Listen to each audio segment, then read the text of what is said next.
ഒരിക്കൽ ലളിതവും ദയയുള്ളതുമായ ഒരു സ്ത്രീ മനസ്സിൽ ഒരു ആഗ്രഹം വഹിച്ചുകൊണ്ട് ജീവിച്ചിരുന്നു. അവൾക്ക് ഒരു ലളിതമായ സ്വപ്നം മാത്രമേ ഉണ്ടായിരുന്നുള്ളൂ. ഒരു പെൺകുഞ്ഞ് വേണമെന്നായിരുന്നു അവളുടെ ആഗ്രഹം.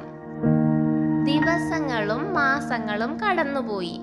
പക്ഷേ അവളുടെ സ്വപ്നം യാഥാർത്ഥ്യമായില്ല.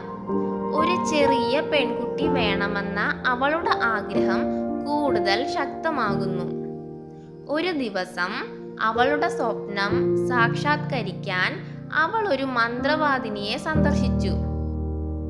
ഒരു പെൺകുഞ്ഞ് വേണമെന്ന ആഗ്രഹം അവൾ പ്രകടിപ്പിച്ചു.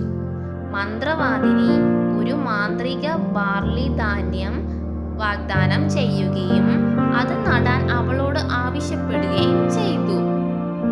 തുമ്പലിനയുടെ ജനനം. ആ സ്ത്രീ സന്തുഷ്ടയായിരുന്നില്ലെങ്കിലും അവൾക്ക് ഒരു പ്രതീക്ഷയുണ്ടായിരുന്നു.